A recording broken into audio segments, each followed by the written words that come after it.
Hello there, YouTube. I am Necrostevo.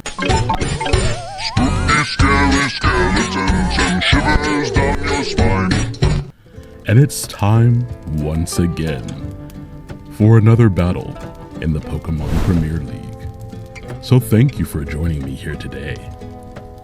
Today, our opponent is none other than Vandy, coach of the Detroit Piptons. You'll see Vandy's information in the description, and this is actually a new opponent for the Victorian Shadows. And so of course, you know that means that we have some introductions to make, because it's very important that each of our opponents knows just what the Shadows has to offer. They don't know that we know they know we know. For the matchup, you can see that on the screen now. Vandy has drafted Terra, Quaquaval, Roaring Moon, Jirachi, Enamorus, Ogerpon in the Hearthstone, Clodsire, Mandibuzz, Garganacl, which is also a Terra captain, Regieleki, Porygon Z, Cryogonal, a third Terra captain, and finally, Fuecoco. With the offensive presence of Roaring Moon, Enamorus, Ogerpon, and Quaquaval, backed up by a defensive backbone of Clodsire, Mandibuzz, and Garganacl, we have our work cut out for us this battle. Let me see what you have. No! Now, very briefly, what did the Victorian Shadows bring to bear in this matchup? For this match, the Victorian Shadows is going to lean on the power of the Council of the Council. That's right. Once again, thank you so much to those in the council who helped with the prep for this battle. That is shoutouts to Ellie, Onesie Bonnet, Shroom Raver, Travesty, and of course, the Mock Merchant. I appreciate you all, and I will not ever forget Amber either. So thank you all for your input for this battle. One of our primary win conditions here, we're going to make up for what happened last week. Baxcalibur was the first Pokemon I put on my team this week, and I have it with Life Orb, Ice Shard, Dragon Dance, Earthquake, and Glaive Rush. I gave it enough speed just to outspeed max speed Quaquaval, and the idea was I can just throw off Glaive Rushes unless the Enamorus comes in which case I will Ice Shard it in the face. If I had an opportunity to get up a Dragon Dance, I could also possibly sweep with Glaive Rush. After that, we have our Terra Fairy Necrozma, back at it again. Not at the Krusty Krab, but here in the Shadows. Necrozma this time, instead of running Calm Mind and Weakness Policy, is running a Lumberry with Dragon Dance, Moonlight, Photon Geyser, and Terra Blast, with yet enough speed to outrun anything on Vandy's side of the field after a single Dragon Dance. This Necrozma is designed to come in, take advantage of maybe Jirachi using Thunder Wave, or even a Mandibuzz using Toxic, and hopefully set up. After that, we were very worried about Garganacl, and so Bellibolt will be the defensive backbone to this week's play.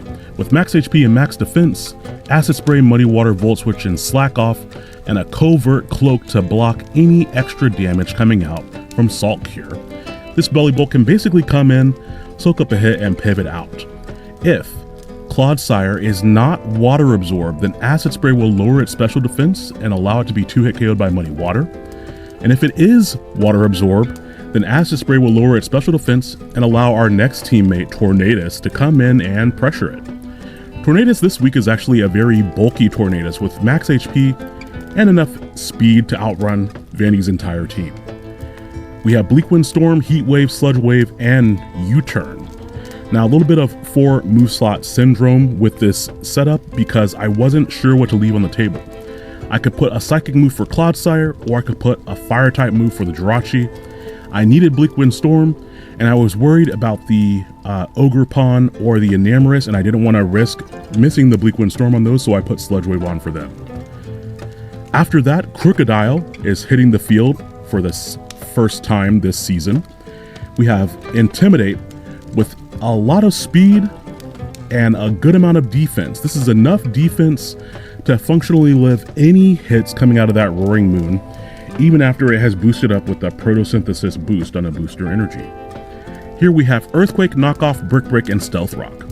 Because our opponent has a Regieleki, it is near mandatory that we bring our Electric check to this battle. Otherwise, Regieleki will outspeed our entire team and click Volt Switch the entire time. Also, Intimidate is nice in case he tries to blow up his Regieleki, it'll do a lot less damage.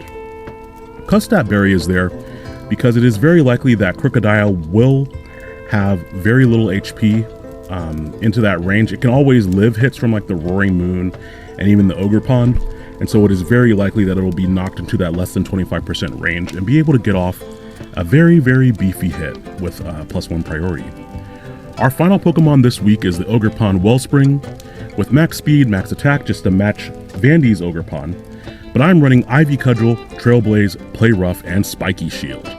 Spiky Shield might look weird, but in a situation where the Roaring Moon is outspeeding my whole team, Spiky Shield can help me get additional chip damage on the Roaring Moon, the Jirachi, that could be Scarf for example, and also something like the Quaquaval going for, say, Close Combat or a Brave Bird, something like that. So just another way to kind of get a little bit of extra damage here and there. This will also help me punish anything that tries to come in and U-turn out on my Ogre Pond. So, just a quick and dirty team builder this week, but I hope you all enjoyed, because now it is time for the battle. Alrighty, so it is time to battle up against Vandy. First, let's see what he is bringing to bear against the shadows this time. We can see on his side, Mandibuzz, Quaquaval, which he brought Terra Water Quaquaval, Roaring Moon, Clodsire, Enamorus, and Jirachi. I was very surprised here to not see Garganacl, especially over the Clodsire slot, and I was actually also surprised to not see the Porygon Z. I thought that maybe after a boost of some sort, it could really put in a lot of damage here. But this is great because I functionally just need to remove the Jirachi, and then my Baxcalibur can really do some damage. Now, as far as the lead matchup goes, we're going to go a little bit predictable, but much more simplistic here. Leading with Tornadus Therian gives me the immediate speed advantage, and if something decides to start off with a Choice Scarf, I'll know that right away. The other good thing about that is that it won't really reveal too much of my Tornadus' set, and I should be able to hit just about anything that he starts off with, unless for some reason he leads Clodsire. Now, I was a little bit worried here because seeing Clodsire, if he had Toxic Spikes, that could prove very problematic, and I just didn't want to deal with those. I didn't bring any removal of my own, and so I was going to be hoping that there would be no Toxic Spikes on my side of the battle this time. Now, we're getting underway with the battle now. Best of luck to Vandy, and thank you all for being here. Vandy decides to lead this battle with her, the Enamorus, and I lead off with my own Force of Nature, the Tornadus Therian. Here, this is exactly why we packed Sludge Wave as an offensive tool. I also could have gone for U-turn to start the battle out with, but I didn't want to predict too early. I've watched some of Vandy's videos, but I didn't really have a bead on his playstyle. I've also kind of seen like General Tar Heel talk about him, or the Pokemon team over there with the Bubble team, and so I knew a little bit there. But you can see Jirachi comes in and we miss our first Heat Wave that we go for. Jirachi's able to capitalize on that and get up Stealth Rocks. And I was like, okay, that's fine. I'm just going to stay in and I suppose miss another Heat Wave. Jirachi stays in and it misses a Thunder Wave. So what we have here is a twofer. I've missed 2 Heat Waves and Vandy has missed 1 Thunder Wave. Can we get another Thunder Wave miss? I am not staying in for that. We're just going to switch out. I went for U-turn because I wanted to see if the Jirachi was Rocky Helmet. It is not, and so I'm wondering if maybe it's leftovers or something like that. Worried about another Thunder Wave coming in my direction, I decided to go out to Crocodile. This is a safe switch because on the off chance that he goes for a U-turn, the Intimidate will lower the damage that I take from that, and I will have an opportunity to put up my rocks as well. Thunderwave comes out once more, and that turns out to be the play. This means that I can get my rocks up, and if Vandy switches out, we'll be on an even playing field for this battle. Mandibuzz does get defog, and Mandibuzz does enter the field at this point. However, Mandibuzz can't really do too much to Crocodile, which is nice. It can go for foul play or toxic here, but I don't really want either of those to hit my Crocodile. And figuring that my opponent might go for U-turn or foul play, I decide to go out into Belly Bolt, hoping to get the Static. Now, of course, Static has a 30% chance to paralyze opponents who make contact with it.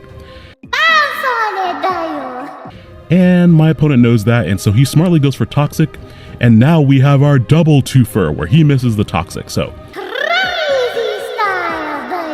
at this point, we both have missed 2 moves, and we are barely 5 turns into the battle here functionally. So this might be a little bit of foreshadowing, but I really hope that we don't miss too many more moves this battle. Now here I was expecting the Clodsire to come in because I did bring Ogre Pond Wellspring to this battle, and I want to be able to throw off IV Cudgels later. I needed to confirm if this Clodsire was unaware or water absorb, and it's a lot lower risk to figure that out now than it is to figure it out later. So we do confirm Muddy Water triggers that water absorb ability, and unfortunately that means that this Clodsire does really wall this Belly Bolt. I did have a set with Soak on it so that I could soak the Garganicle or the Clodsire, but I also figured that that would be a little bit too situational. Now here the Clodsire is at -2 special defense, and so since it doesn't have really a lot of good ways to hit my Tornadus, I decided to go out to Tornadus now. Poison Jab doesn't do that much thanks to my hefty bulk investment on Tornadus. I can always swap out and regen that damage later. Unfortunately, I don't really want to take a Thunder Wave on Tornadus, and I felt like later on in the battle, because I missed the opportunity to KO the Jirachi early on, I'm just going to leave Tornadus in here, hoping to get regular poison, not toxic poison. I miss another Bleak Wind Storm, which would have done about 30% to Clodsire after the -2 Spadef, and we finally managed to hit one. I did a little bit more than I was expecting. The speed drop is not going to matter for the long term because Clodsire is so slow, and unfortunately we get toxic poisoned. Just a pinch of cyanide. Of course, toxic poison does more damage over time, and so that does slightly alter how I have to play with Tornadus in this battle. I don't mind being poisoned because that is better than being paralyzed. Life is pain, dayo. Here I do need Tornadus' speed just to kind of help check anything in the back trying to set up, or just throw off attacks generally. So we are going to U-turn out at this point, and I figured now is the time to let's just start breaking things open.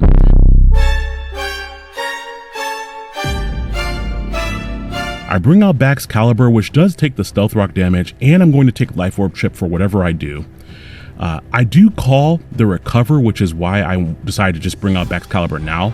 I figured the Clodsire was getting too low, and I was very close to clicking the Dragon Dance, but if the Roaring Moon is booster speed, that is not the right move because I won't be able to one-shot it with an Ice Shard, even after the Stealth Rock hit. I was very surprised to see the Jirachi come in. I went for Glaive Rush, expecting Mandibuzz to come in, but Jirachi comes in and soaks that up, and that is even more important because if Jirachi had taken even one of those heat waves earlier, it might be in range for the Glaive Rush here. So Jirachi comes in, soaks the hit, and is here to live another day. And the exact situation that I did not want to deal with comes up here, where I was worried about a U-turn or a Thunder Wave, so I just went out to Tornadus in case of either situation. And I was like, well, he's probably not going to stay in here, and so I can get a little bit of switching priority if I swap out directly using U-turn. I really wanted to go for Heat Wave, but might as well just go for U-turn.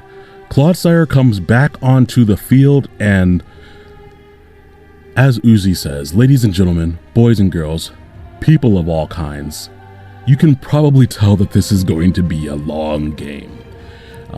We're all these turns in, and that much damage hasn't been dealt. Jirachi lost half of its health, and we both have Stealth Rocks up, But now we're just kind of swapping back and forth with our team members here. Now this time on the U-turn, I go out into Crocodile, knowing that I can maybe exert a little bit more pressure because Clodsire does not want to stay in and take the Earthquake, which will almost certainly KO Clodsire. I figured now is a good time to go for knockoff. If he swaps out to anything else, knockoff is going to remove that item, and I'm hoping that it's going to be the Mandibuzz, and that's exactly what comes in. Mandibuzz comes in and loses its heavy duty boots, and that's great because if it does not have Defog, it's going to be losing 25% of its HP every single time it comes in. Now, not wanting my Crocodile to get toxic or foul played or anything like that, we're going to make the same play as before and go right out into my Belly Bolt. Foul play does come off. It does not do very much damage, but the Mandibuzz does not get paralyzed. Here, I am getting too low in my own HP. I know that the Clodsire is super telegraphed to come back in. Also, Mandibuzz could very likely carry Taunt. Either way, I want to get my HP back up to where it was. Another play I could have done here is gone straight for the Volt Switch because that was a little bit predictable. And my opponent does kind of call that. He decides to stay in and go for another foul play. But because I am able to get my HP back up, that's going to work out. And it offsets all that extra toxic damage that I'm doing. So since I stayed in, I figured now he might go into the Clodsire. And so we're going to go for that Acid Spray this time. And he does swap out. And he decides to bring back in the Clodsire. So once again, we have Belly Bolt staring down Clodsire. And if this just isn't the stare down of just two laid back boys, just absolutely relaxed to the max, these two are going to meet on this battlefield quite a few times in this battle. And really it's just vibes, right? Like Belly Bolt's just sitting there like, dude. And Clodsire's over there like, dude. And then they just stare at each other. So give me some fin. Noggin. Dude. I don't know what Clodsire's last move is. We've seen Recover, Toxic, and Poison Jab. But whatever that last move is, it doesn't do that much to Belly Bolt. Otherwise, he would have assuredly gone for the Earthquake by now. Predicting yet another Toxic, I decide to go back out to Tornadus. Again, here I decided to mix it up and I go for the Heat Wave instead of going for Bleak Wave Storm. I wanted to see if I could maybe get a burn or catch something trying to swap in on an obvious Bleak Wind Storm. That Heat Wave doesn't do that much, and so Bleak Wind Storm was the move, but it's okay because I'll be able to regen all this HP that I'm losing to the Toxic and the Poison Jabs in due time. This is the one benefit to getting Toxic Poison over regular Poison. If I stay in fewer than 2 turns, then I'll take less damage overall. But once it hits that third turn of staying in, then I would have taken less damage if I were regular poisoned. So even though we're able to strip yet another Recover off of the Clodsire, in slow battles like these, I really keep track of how many moves my opponent has used. So we have seen 2 Recovers from Clodsire, and I've only had to use one of my slack offs, just in case we're in a weird chilling out, slacking off, recovering, sipping beer war later on in this battle. Now we are going to U-turn out of this situation, just on the off chance that they swap out. And I was really considering my different options here. I could go much more offensive and try to go into an offensive piece. I want to retain the HP on my Baxcalibur, so I'm not going to go back into it just yet, because the Jirachi is going to still be annoying, I believe. So I end up U-turning right back out into Belly Bolt, and Poison Jab goes off, and I was like, well, maybe I'll get a paralysis. And what do you know? Now they are just sitting in here, 2 boys statused up on Friday night. Actually, I think we had this battle on Sunday.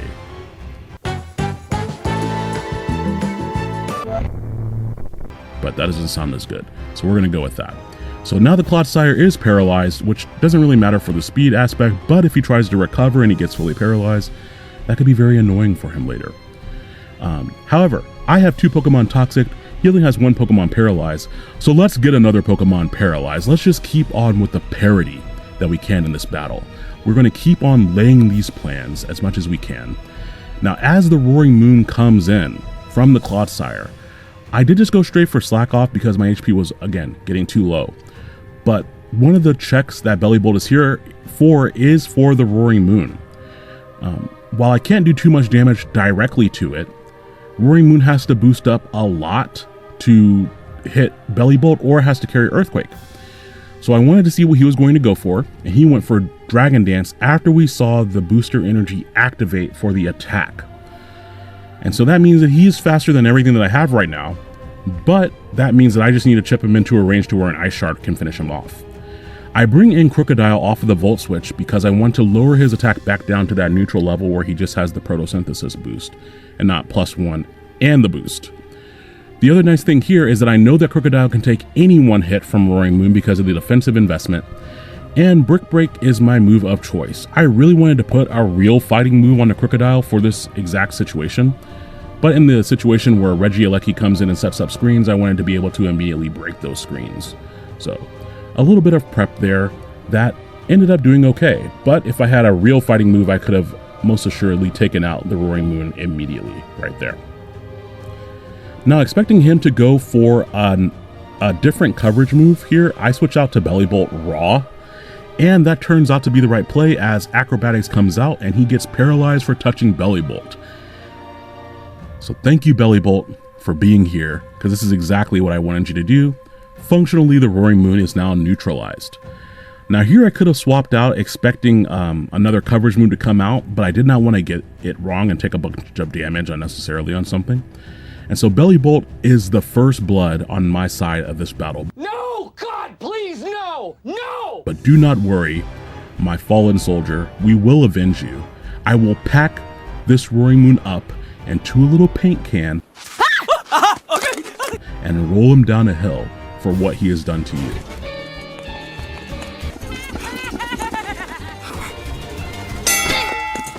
Yes, you did paralyze him, but that is not enough.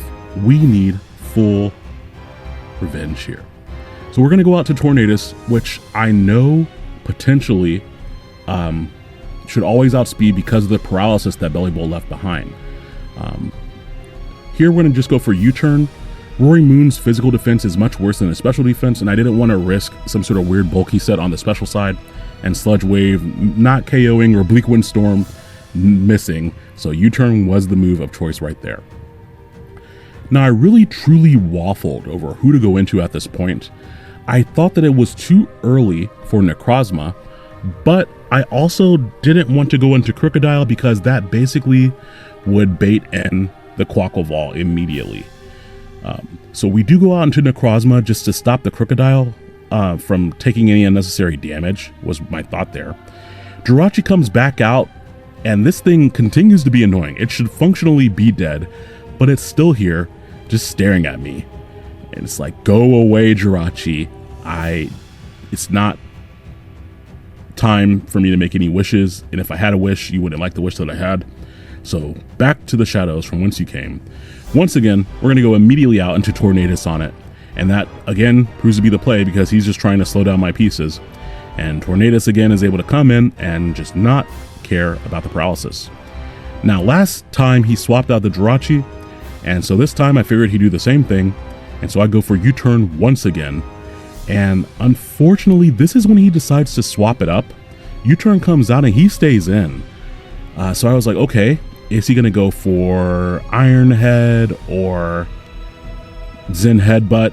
I wasn't sure what he was going for. So I went out to Crocodile thinking maybe Zen Headbutt was coming out. And the Intimidate will help soften those blows, but unfortunately he goes for a U-turn, and it's actually enough to KO my defensive Crocodile, even after the Intimidate, which to me indicates that this Jirachi has some speed on it, and it probably also has some attack investment. And so I have been correct to keep my Baxcalibur away from it, because it is very likely that it outspeeds my Baxcalibur. Now that we are in a position, though, similarly to what we just gave our opponent, where he brings in Mandibuzz, I could go out to Baxcalibur right now, and I could put up some numbers.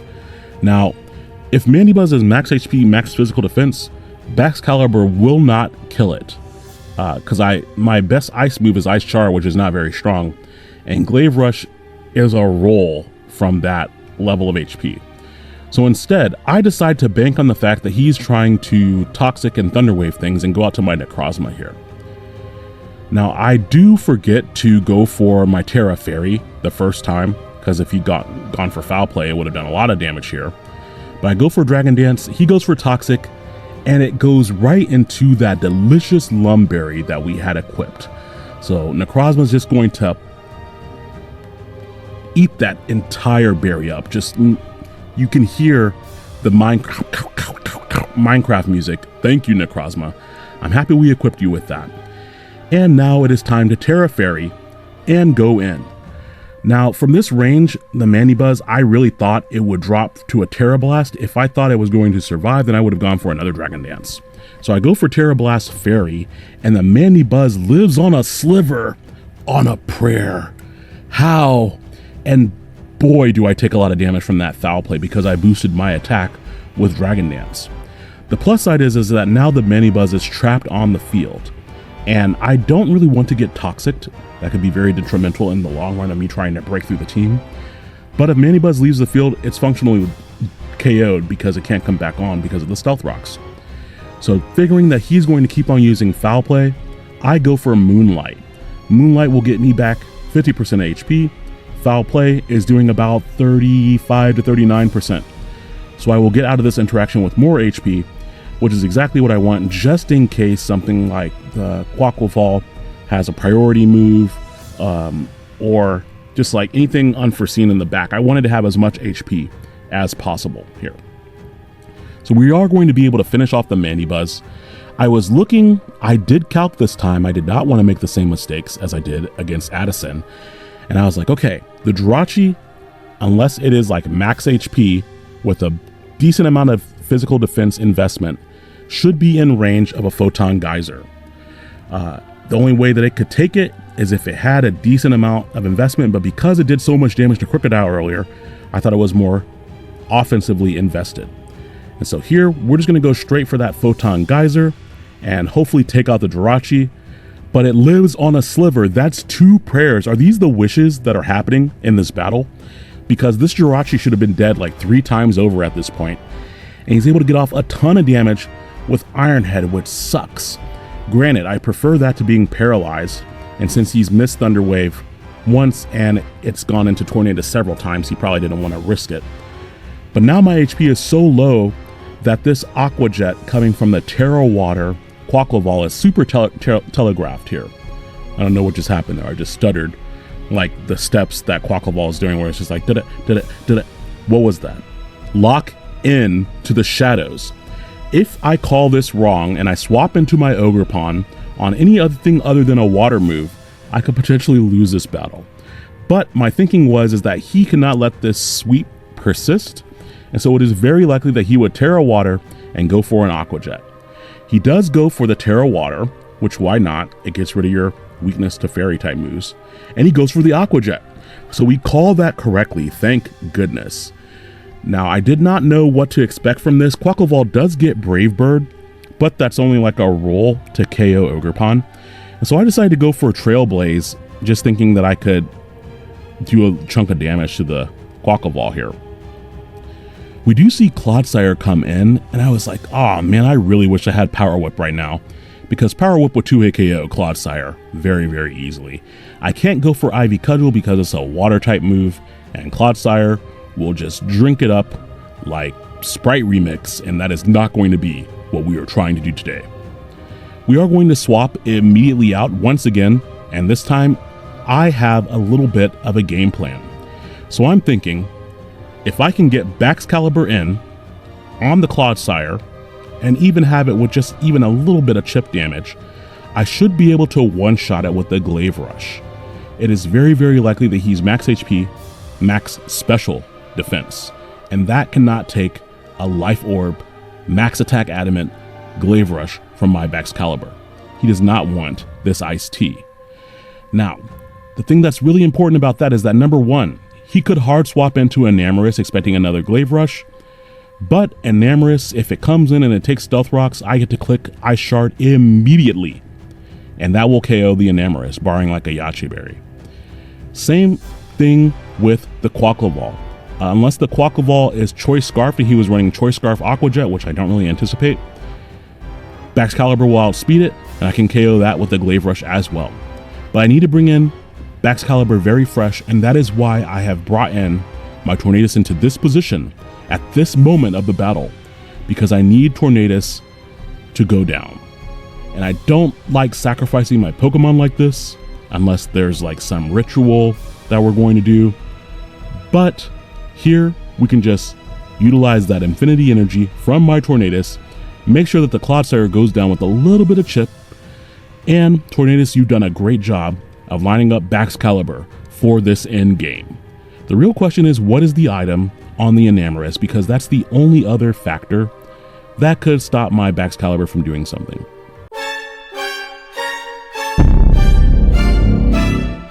The other thing that's important is that I still have Ogerpon, and for what I've seen thus far, Ogerpon also outspeeds the Enamorus and the Quackleval, so there are a few outs in case this does not work. We do bring Baxcalibur in, and without any hesitation, we click that Glaive Rush. And can we just take a moment to appreciate how cool Glaive Rush looks? It really brings me back to those Kaiju days, because man, that did some serious damage, and we're able to take down the Clodsire, which has just been so problematic for us this entire battle. Should have brought the Soak set that I had in the draft board. However, that's okay, we're here now. Enamorus comes in, we see it take Stealth Rocks. Okay, so now it just has to not be Yache Berry, and that means it's going down, unless it's just like max HP, max defense. So it goes down to the Life Orb Ice Shard, and that is her, but this Baxcalibur is him. So we have one Pokemon remaining for us to finish this battle off. Quackleval comes out, and of course Dragon resists water. So here I don't know if even a Terra Water boosted Aqua Jet will be enough, but I do know what is enough, and that is our Glaive Rush. And that means we were able to cinch this battle up here with a 3-0 at the very end. So thank you very much, Vandy, for the battle. It was an absolute pleasure, and it's a pleasure to be 1-1 in the season of Pokemon Premier League Season 5. So at least we are on the board. Thank you all for watching. And man, I gotta say, the response to the NecroLore last week was quite positive. And you know, that reminds me of another story, watching Baxcalibur here. Baxcalibur is an ice type. Ice, baby. And that just makes me think about one time I was in Michael's around the holiday season. Michael's is a craft and like hobby goods store here in the United States. And we were visiting it right before Christmas, about a week before Christmas, I believe. And we had gone through the whole store, gotten everything that we were doing, and we go up front, and of course, near the holidays, there's just a long line. It's whatever. Ahead of us in the line is a woman and her teenage daughter, and you can see that the associate who is up there by herself ringing out all these customers is in that customer service. Okay, I'm gonna be nice, I'm kind of tired, let's just get through this type of deal. Because this woman has placed on the counter dozens of glass ornaments. The teenager is not really engaged. She has one headphone in, doing something on her phone, and the mother is just kind of looking nervously at the ornaments as the cashier is ringing up one ornament at a time, boop, typing in the discount on the computer and putting it into a plastic bag. One ornament at a time, boop, type on the computer, put it into the plastic bag. And I think it was at least, I'd say maybe 2 dozen ornaments. It was enough to where it looked like they had been ringing things up when we got up there, and we weren't even next in line. We were just like kind of watching from afar. Halfway through this transaction, the woman goes, excuse me, miss, do you have any like thing that you can use to cushion these? I don't know if they're gonna be okay just being in the bag like that. And the associate was like, no, I put extra like padding in there, like extra plastic bags, so that as long as you don't drop it, it'll be fine. And the woman was like, are you sure? I would really feel more comfortable if they were like wrapped or something. And the associate assured her they will be fine. And so they go through, they ring up every single ornament, and all of her other stuff. Discounts applied, payment accepted, we're good. The associate had put all of the ornaments into one giant bag that was clearly like layered with little plastic bags inside. And she picks up the bag and hands it to the customer. And the woman promptly takes it from the associate and drops it on the ground. And the resounding smash, the satisfying crack, the glass shards, the tears, the sigh. Oh, it was so good. It was delicious. It was palpable, the annoyance in the customer, the eye roll of the associate who's up there on the front lines, bringing things up all by herself. And of course, we can't forget her teenage daughter, who rolled her eyes as well and stuck in that other earbud, because I understand. I don't want to deal with that.